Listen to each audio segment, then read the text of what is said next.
요즘 청년들을 신방에 보면 희망이라는 단어가 빠졌다는 생각이 많이 들고는 합니다. 제가 처음 사역을 시작했던 2010년도 정도만 해도 청년들을 신방하면 뭐가 되고 싶다는 이야기를 많이 하고는 했습니다.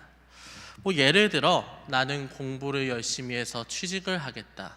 또 나는 지금 사귀고 있는 연인과 결혼을 해서 부모가 되겠다. 아니면 애를 낳아서 아버지가 되겠다, 어머니가 되겠다, 등등. 작든 크든 나름대로 자신의 꿈을 이야기하는 그런 분위기가 있었습니다. 그런데 요즘은 뭐가 되겠다는 청년보다는 뭐가 되고 싶지 않다, 뭐를 하고 싶지 않다라고 이야기하는 청년들이 훨씬 더 많아졌습니다. 결혼을 하고 싶지 않다, 아이를 낳고 싶지 않다, 취업하는 게 두렵다, 빨리 그만두고 싶다, 등등. 희망보다는 절망을 당연스레 이야기하는 게 요즘 시대의 흐름으로 보입니다. 왜 이렇게 되었을까요? 아마도 살기가 팍팍해져서 그렇겠지요. 아주 힘든 사회입니다. 예전에는 그래도 자신의 자리에서 일을 참 열심히 하면 집도 마련하고 차도 마련하고 그리고 또 가정도 꾸릴 수가 있었습니다. 좀 버거워도 어떻게는 되겠지라는 희망 정도는 가질 수 있는 시대가 있었습니다. 그런데 요즘에는 일을 열심히 한다고 해서 뭘 마련할 수가 없습니다. 그래서 돈 벌었다는 사람들의 이야기를 들어보면 돈이 돈을 불리는 투자의 방법을 많이 쓰는 걸 알 수 있죠. 노동 수익보다는 투자 수익이 훨씬 더 중요해진 사회, 열심히 하는 것만으로는 아무것도 할 수 없는 사회, 이런 사회의 분위기, 사회의 흐름이 어떻게 보면 우리 사회를 염세적으로 보게 만들 수밖에 없다는 이야기입니다. 하지만 그럼에도 인간은 삶의 의미를 찾고자 하는 존재입니다. 절망하는 중에도 희망을 찾고 싶어 하는 존재죠. 사회가 아무리 불평등하고 부당하고 살기 힘들다고 할지라도 그래도 무언가 있을 거야, 무언가는 잡아야지 살 수 있는 존재가 인간이라는 말입니다. 그러면 여러분은 어디에서 희망을 찾으십니까? 오늘 본문은 그 희망을 하나님에게서 찾으라 라고 이야기합니다. 오늘의 본문 24절과 25절의 말씀입니다. 24절과 25절 우리 함께 읽겠습니다. 그때 그 환난 후 해가 어두워지며 달이 빛을 내지 아니하며 별들이 하늘에서 떨어지며 하늘에 있는 권능들이 흔들리라. 아멘. 사실 오늘 본문은 희망과는 동떨어진 이야기로 보입니다. 당연하죠. 심판 얘기를 하고 있는데요. 우리 마가복음 13장 내내 이 13장이 얘기하는 중요한 두 사건이 있습니다. 무엇입니까? 한 개는 성전 파괴 사건 이야기를 하고 있고, 한 개는 마지막 날 심판에 대해서 얘기를 하고 있습니다. 그리고 이 두 가지 다 사실은 희망에 대해서 말한다라고 하기 좀 그렇지요. 이 얘기를 들었을 때 좀 무서워지는 게 훨씬 더 많습니다. 24, 25절 내용만 봐도 그렇지 않습니까? 환난 후에 해가 어두워지고 달이 빛을 내리지 않고 별들이 하늘에서 떨어지며 하늘에 있는 권능들이 흔들릴 것이다. 무언가 무서운 일이 일어날 것 같다라는 뉘앙스가 보이지 않습니까? 누가 봐도 임박한 심판에 대한 예언이라는 말입니다. 아마도 제가 이렇게 얘기를 하면 누군가는 그래도 임박했다는 말은 너무나 좀 위험한 말 아닙니까? 마지막 날 사건에 대해서 얘기를 하고 있는데 그런 급진적인 얘기는 하지 말아 주십시오 라고 얘기할 수 있습니다. 하지만 여기에서 심판이 임박했다는 말은 좀 맞는 것으로 보입니다. 이 예언은 마지막 날이 아니라 성전 파괴 사건에 한정된 예언이거든요. 그리고 그 근거가 30절과 31절에 이렇게 나와 있습니다. 풀어서 이야기하면 이렇습니다.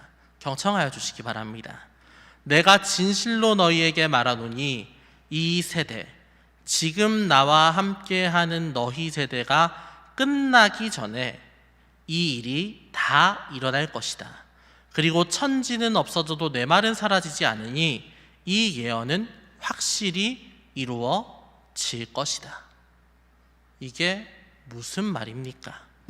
지금 예수님의 예언을 듣는 청중들, 제자, 무리들이 이 땅에서 죽기 전까지 오늘 예수님께서 한 예언은 성취된다, 심판이 일어난다라는 얘기입니다. 그렇기에 24절과 25절의 예언은 마지막 날의 사건이 아닌 성전 파괴 사건에 대해서 얘기하는 게 맞습니다. 게다가 이 해와 달과 별의 이상현상이 생긴다는 이 문구는 구약 이사야 34장에 거의 비슷하게 사용되고 있지요. 대충 이렇게 나와 있습니다. 하늘의 모든 천체가 사라지고 하늘들이 두루마리같이 말리며 그 모든 천체들이 쇠잔해질 것이다. 이렇게 사용되었습니다. 그리고 이러한 표현은 흔히 이방 족속들, 바벨론, 에돔 같은 나라들이 심판당할 때 사용되고는 했지요. 그렇다면 이렇게 생각할 수 있습니다. 이방 족속들이 심판당할 때도 천체에 이상이 생긴다는 표현을 사용했는데 이스라엘 민족이 심판당하는 성전 파괴 사건이 일어나는데 이런 표현보다 더한 표현을 사용하지 않을까? 오늘 표현은 굉장히 합당하다라고 생각할 수 있지요. 그렇기에 성전 파괴는 이 예언을 들은 저 청중들이 살아있을 때 발생할 겁니다. 발생했지요. 하지만 그렇다고 해서 이 예언이 어떤 희망을 가지게 할 수는 없습니다. 그렇다면 우리는 희망을 어디에서 찾을 수 있을까요? 26절과 27절의 말씀입니다. 26절과 27절 우리 함께 읽겠습니다. 그때 인자가 구름을 타고 큰 권능과 영광으로 오는 것을 사람들이 보리라. 또 그때 그가 천사들을 보내어 자기가 택하신 자들을 땅 끝으로부터 하늘 끝까지 사방에서 모으리라. 아멘. 이 본문은 다니엘 7장 본문을 인용한 말씀입니다. 심판 때 하나님의 뜻을 받든 인자, 우리가 잘 아는 주님이 구름을 타고 오셔서 큰 권능과 영광으로 나타날 것이다. 쉽게 말해 오늘 주님의 예언이 성전 파괴로 실현될 때에 하나님의 영광이 나타날 것이다 라는 뜻입니다. 그리고 이 하나님의 영광이 나타날 때 인자는, 주님은 천사들을 보내어 자기가 택하신 사람들을 사방에서 모은다 라고 얘기하고 있습니다. 그냥 심판으로 끝나는 게 아니라, 그냥 파괴되고 파멸되고 벌받고 끝나는 게 아니라 너희를 모을 것이다, 너희를 구원할 것이다, 너희를 버리는 게 아니라 심판 후에 회복이 있을 것이다 라고 얘기하고 있는 겁니다. 그리고 이는 우리가 그토록 찾는 희망의 단초를 제공합니다. 사실 파괴만 생각할 때 우리는 부정적이 됩니다. 왜냐하면 파괴라는 얘기는 계속 얘기하지만 부정적이고 끔찍한 사건이니까요. 하지만 파괴, 심판의 이유를 한번 생각을 해봅시다. 왜 하나님께서는 이스라엘을 심판하십니까? 왜 하나님께서는 이스라엘을 예언까지 하면서 심판하십니까? 그건 잘 아시듯 우리의 죄 때문입니다. 대표적인 예로 이스라엘 백성이 아수르, 바벨론, 페르시아, 로마의 종으로 산 예가 있지요. 그들은 왜 그렇게 강대국에 끌려다녔습니까? 그들의 속국으로서 왜 이렇게 고생을 했습니까? 약소국이어서 힘이 없어서 사실로 드러난 건 그렇지요. 하지만 성경적으로 봤을 때는 그들은 믿음이 없어서, 그들은 죄를 지어서, 그들은 회개하지 않아서 심판받은 겁니다. 그렇다면 죄가 쌓이는 게 보일 때 하나님께서는 어떻게 하셨습니까? 그냥 바로 심판하셨습니까? 아닙니다. 처음에는 하나님께서도 권면하셨습니다. 죄 좀 그만 저지르고 나하고 같이 동행하자, 나하고 바른 길로 가자, 좀 제대로 살아보자 라고 그렇게 열심히 권면했습니다. 그런데 이스라엘 백성들이 거부를 했지요. 잘 먹고 잘 사니까 하나님은 보이지 않았습니다. 하나님보다는 이방 족속이, 이스라엘의 풍토를 따르기보다는 이방 국가의 문화와 종교와 음습한 풍습까지 따라했습니다. 그러면서도 죄 짓는다는 의식이 딱히 없었지요. 그저 잘 먹고 잘 사니까 모든 게 좋은 거다. 뭐 죄를 짓든 말든 지금 편안하게 살면 된다 라고 생각을 했습니다. 그렇게 죄에 대한 경각심이 점점 없어져 갔습니다. 사실 우리 시대에도 이러한 현상들이 종종 보입니다.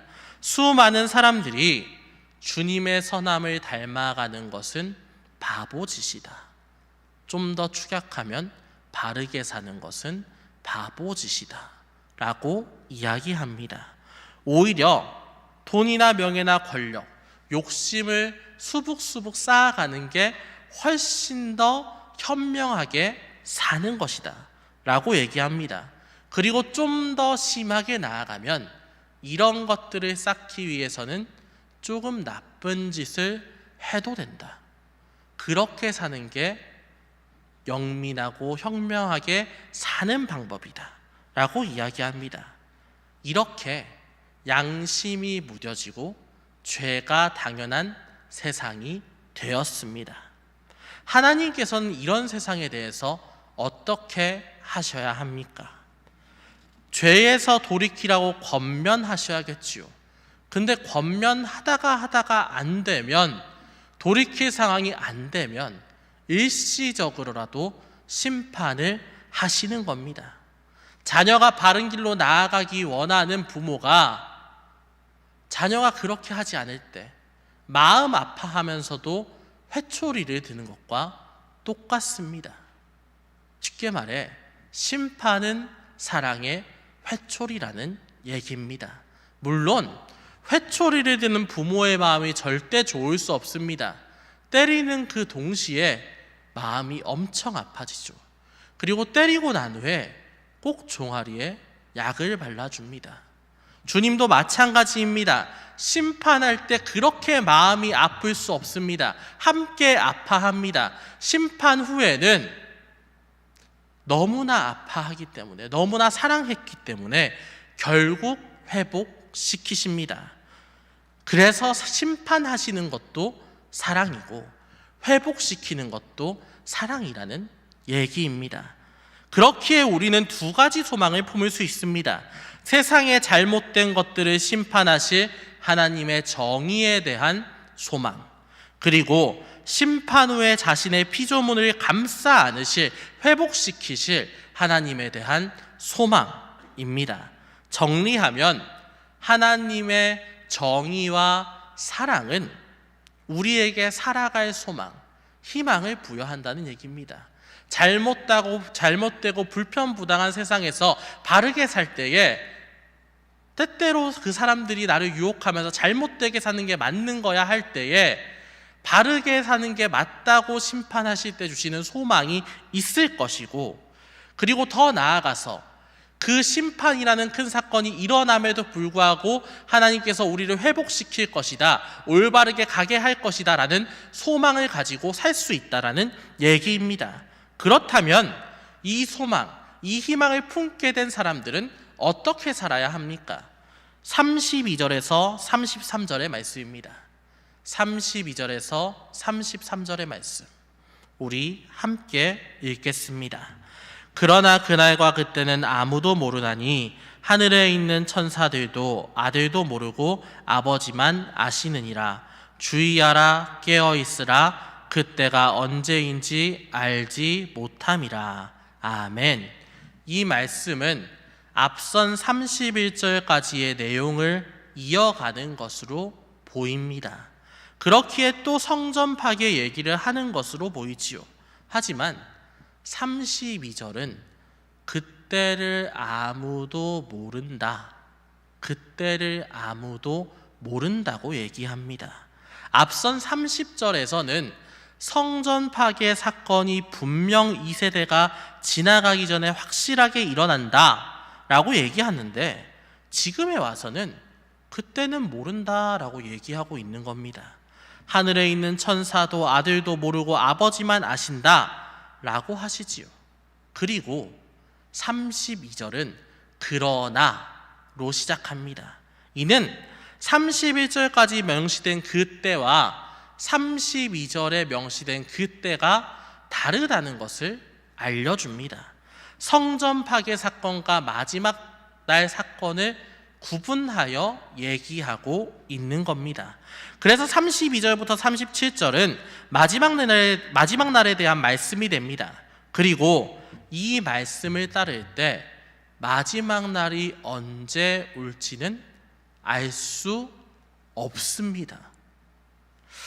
사실 이 말씀은 초대교회 성도들 입장에서는 굉장히 김 빠지는 얘기였을 겁니다. 왜 그렇냐면 초대교회 성도들은 실질적으로 박해를 겪은 사람이거든요. 핍박받고 있는 중입니다. 그리고 그 핍박을 겪을 때마다 주님의 재림이 빨리 이루어져서 이 불편부당한 세상, 저 불의한 사람들이 득세하는 이 세상 빨리 엎어졌으면 좋겠다 라고 생각을 했습니다. 그래서 마지막 날이 빨리 오기를 바랬지요. 게다가 당시 제자들조차 주님의 말씀을 오인하고 있었기 때문에 주님께서는 빨리 다시 오실 것이다 라는 마음이, 생각이 너무나 당연하게 공유되고 있었습니다. 그런데 이 말씀에는 재림의 때가 언제인지 모른다고 합니다. 13장을 읽는 내내 마지막 날의 때가 언제인지 기대하던 사람들에게 이 말씀은 찬물을 붓는 격입니다. 하지만 알 수 없다라는 말은 그 때를 알고 싶어 하는 사람들에게는 힘든 마음이 될 수 있지만 역설적으로 우리가 삶을 어떻게 살아가야 하는지 알려줍니다. 34절에서 36절 말씀에 이런 비유가 나옵니다. 조금 풀어서 얘기하면 이렇습니다. 주인이 집을 떠나 타국에 갔다. 그 주인은 종들에게 집안의 여러 권한을 나눠줬다. 그런데 종들은 주인이 언제 올지를 모른다. 그렇기에 특정한 때에만 열심히 일하는 척 할 수 없다. 그러므로 종들은 주인이 없어도 최선을 다해 역할을 이행해야 한다. 그게 종으로서의 도리다. 이 말씀은 우리가 왜 신앙생활을 꾸준히 이어가야 하는지, 왜 열심히 해야 되는지, 왜 항상 바르게 살기 위해서 노력해야 하는지, 왜 그리스도를 내 중심에 모시고 살아야 하는지 알게 합니다. 왜냐하면 언제가 마지막 때일지 모르기 때문이죠.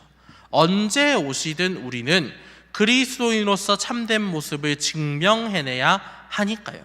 물론 누군가는 굳이 그렇게까지 해야 합니까? 라고 반문할 수 있습니다. 그리고 누군가는 저희도 지치고 힘들 때가 있는데 어찌 항상 바르게 살 수 있습니까? 세상 사람들 보면서 내가 이렇게 신앙생활 하는 게 헛되고 무의미하게 느껴질 때가 분명히 있는데 사실 좀 좌절하고 고민할 수도 있는 것 아닙니까? 라고 물어보실 수도 있습니다.